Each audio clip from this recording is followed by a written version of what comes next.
Yes, mga ka-Q, welcome back. At kasama ko pa rin po ang tatlong superstar to talk about love. Dong, Yes. sino si Johnny? Si Johnny ay isang taong sinasakripisyo niya yung sarili niyang kaligayahan para lang mapaligaya yung tao mahal. Ang sakit. Hindi ba masakit? Oo, ganun talaga. Kaya nga po siya ang isang parang perfect character sa isang soap drama dahil yung mga ganong klaseng martir talaga gusto nila ng tao. Bakit gusto ng lalaki na magmartir siya para sa kanyang mahal, para ma-safeguard lang niya? Dahil yun talaga yung personality niya, maaaring hindi siya isang extrovert. Kumbaga dinadamdam na lahat ng feelings niya at siguro wala siyang mabalingan ng nararamdaman niya. When a man does this kind of sacrifice for a woman, anong klase pagiging? Siguro ultimate. Pero siyempre, hindi siya natatapos dyan. Hindi siya pwedeng kimkimin na lang forever. Kailangan ma-translate siya at may paramdam at may pakita someday. How? Yun ang isang challenge ni Johnny na he has to figure out. That siguro will be resolved later on sa dulo ng story. Sa pagdating ng story. Yes.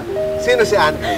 Si Andrew naman, siyang anak mayaman, spoiled brat, na presko, mayabang siya.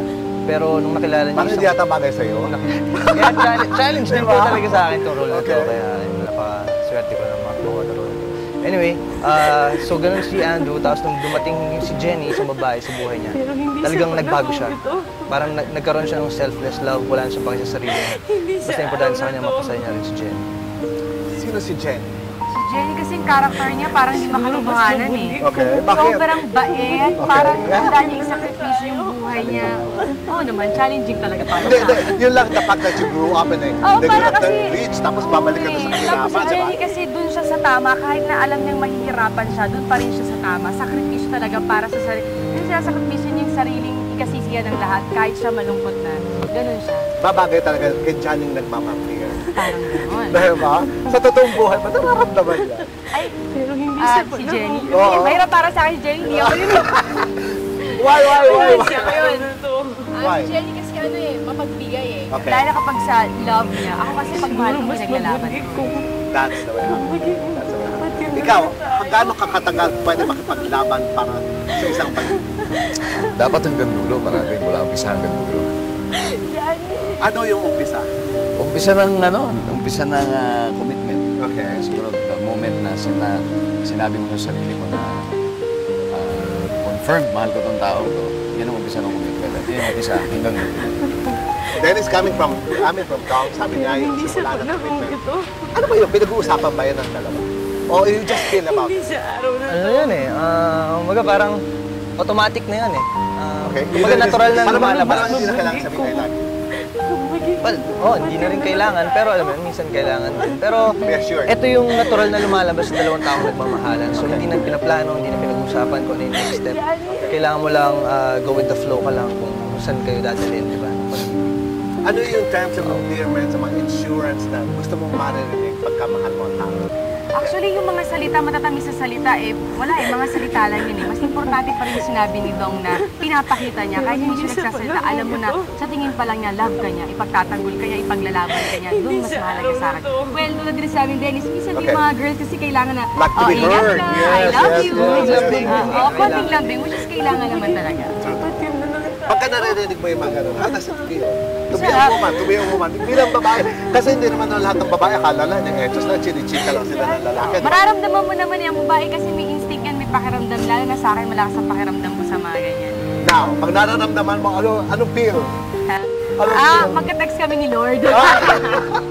Ano sinasabi mo kay Lord until your text mo? Thank you, kasi ang sarap bilang isang babae na sabihan ka ng taong pinakamamahal mo na mahal kita. Siguro doon lang wala nang kapantay yun eh. Heaven talaga yun. We say thank you. Always.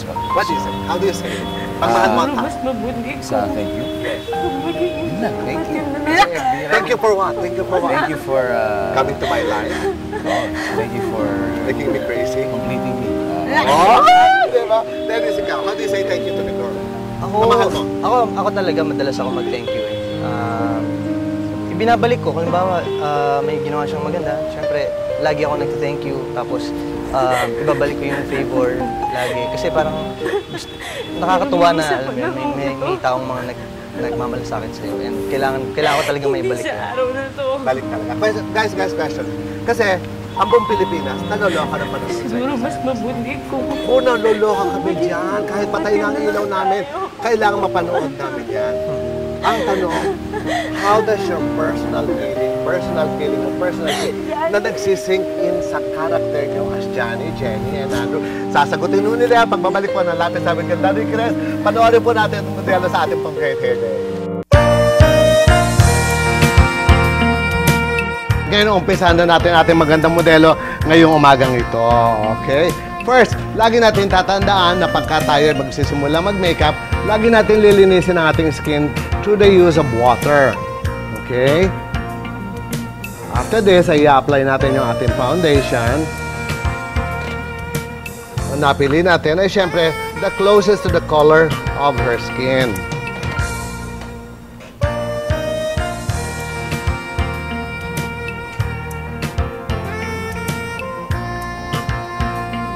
After this, ay be-blend natin all together para pantay na pantay.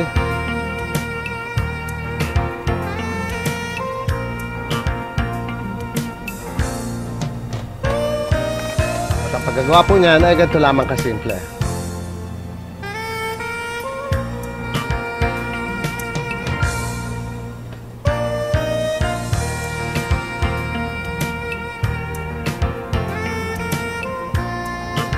Again, it is very important that when you apply your foundation, pati talukap ng mata ay nilalagyan natin, especially yung lower eyelid, because sa lower eyelid ay nakikita yung mga pagod at saka yung ating depression, yung natin lahat ng problema ay nakikita sa ilalim ng mata. So I have to cover that. Ganito, okay?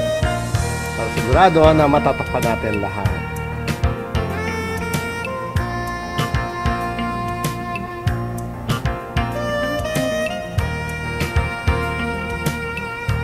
Make it a point that your foundation is locked up. Ibig sabihin, hindi siya mahuhulas. Magagawa nyo lamang to the application of the powder. At ang paglalagay niyan ay ganito lamang po. Pat a little. Then, dash it on the face, from the forehead, to the nose area, to the chin. Okay? After this, ay maglalagay tayo ng color base sa mata. At ang gagamitin natin color ay light pink. Light pink dahil gagamit tayo ng something violet, something purple para sa kanyang mata. At ang pag-apply niyan ay ganito lamang kasimple.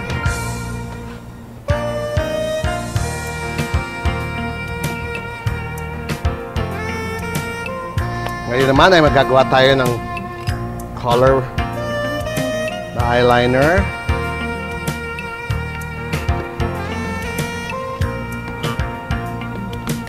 Ang gagamitin natin color is violet.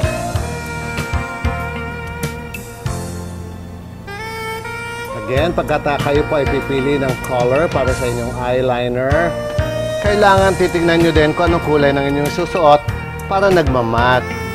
Kasi mamaya pagpili niya ng damit, baka mamaya off sa color ng eyeshadow. So, kailangan mag-match siya.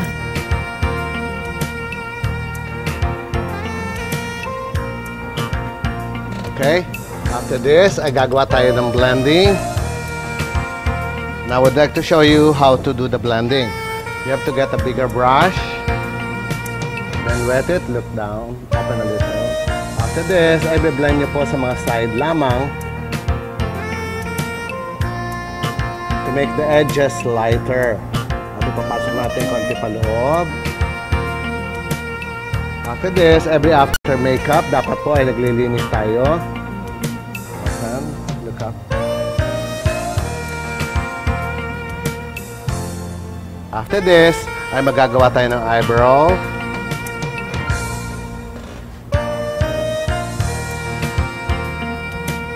So as you can see, sinusundan lang ni Mother Ricky yung eyebrow ni Marjorie. Hindi siya kailangan maging super kapal or super nipis. As in, yung outline ng mismo ng natural na eyebrow niya. Sinusundan lang na Mother Ricky now. Tsaka you know what I realized? Kapag ka masyadong manipis yung mga eyebrow, nagmumukhang medyo mature. So, mas maganda yung tama lang.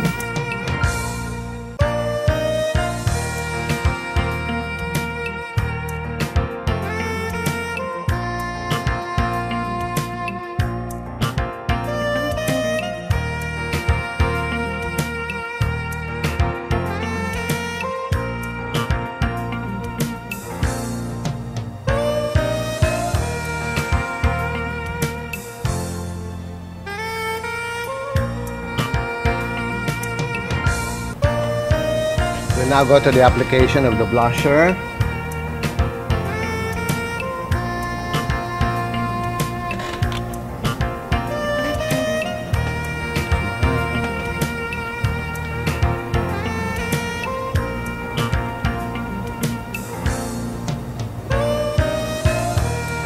Now we go to the lipstick.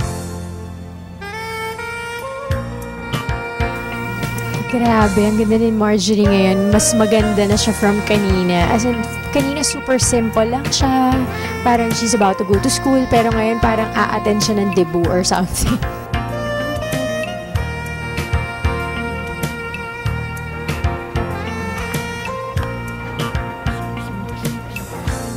We'll put spray so the curls will hold. Then we'll blow dye the crown area.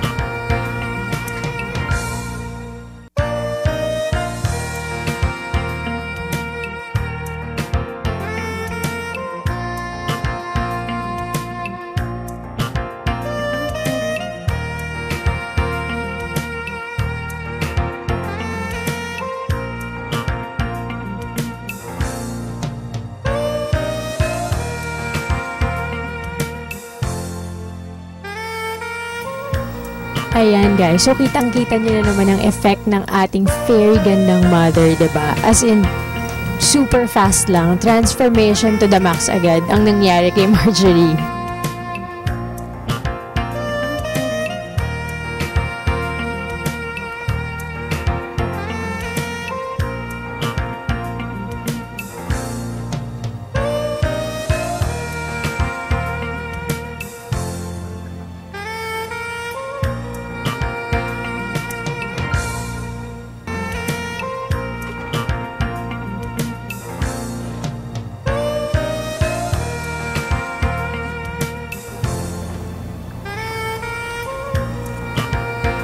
This is the final touch, this earring.